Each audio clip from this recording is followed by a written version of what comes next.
जैसे ही एक्साइटमेंट में दरवाजा खोला उसमें बुरी तरह मेरी उंगली फंस गई और मेरी चीखें निकल गई। अच्छी भली चोट लगी थी यार। आज हमने शिफ्ट होना था गार्डन विला से वाटर विला में। ये वो ख्वाब पूरा होने जा रहा था जो हर मालदीव आने वाला देखता है। जैसे जैसे मेरे कदम आगे बढ़ रहे थे मेरी धड़कनें तेज होती जा रही थी। एक्चुअली वाटर विलास छोटे छोटे पिलर्स के ऊपर पानी पर फ्लोट कर रहे होते हैं और इन शैलो वाटर्स में आपको बेबी शार्क भी नजर आती रहती है। मैंने इतनी बड़ी बड़ी शार्क के साथ स्विम भी किया था, वो भी दिखाऊंगी। खैर जी, मैं बड़ी ही एक्साइटमेंट में थी और विला में दाखिल होते ही इसे एक्सप्लोर करने लगी और इसी खुशी को दस्ती किसी की नजर लग गई क्योंकि बाहर की रीलिंग ओपन करते वक्त मेरी उंगली उसमें आकर शदीद जख्मी हो गई। मुझे विले शिले भूल गए और चीखने चिल्लाने लग पड़ी। फिर शुक्र है हमारा आइलैंड होस्ट मरहम पट्टी ले आया। जायद ने मेरे जख्म का थोड़ा बहुत ट्रीटमेंट किया। जब थोड़ा बेहतर महसूस हुआ तो एपिसोड वहीं से शुरू किया। दूसरी दफा डोर बड़े आराम से खोला और ये थी जी हमारी फाइनल डेस्टिनेशन। यार क्या सीन था, जरा इंसाफ करना आप। वीडियो को लाइक करके बताना कि आपको कैसा लगा, क्योंकि मैं भी ये एडमिट करने में जरा हेजिटेट नहीं कर रही कि मैंने आज तक इससे ज्यादा खूबसूरत नजारा नहीं देखा।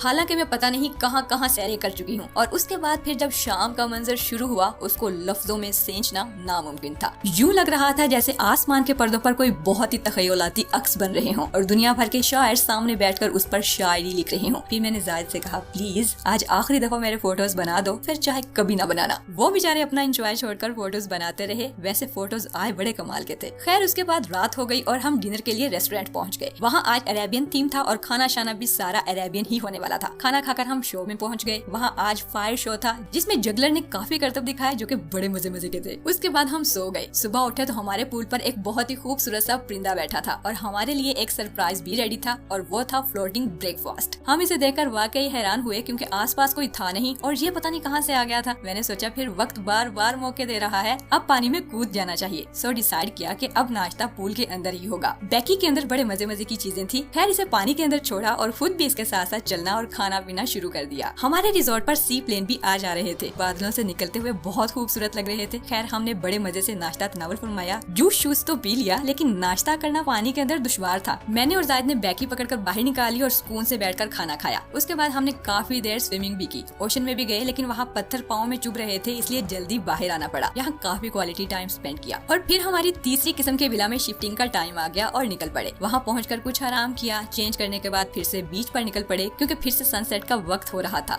मजा था कि खत्म होने का नाम ही नहीं ले रहा था। सारा दिन साहिल पर आवारागर्दी करने के बाद शाम को खाना खाया, फिर से शो देखा और सो गए क्योंकि इससे अगले दिन यानी नेक्स्ट वीडियो में पब्लिक आइलैंड पर वाटर एक्टिविटीज शुरू होने वाली थी और बाकी कल।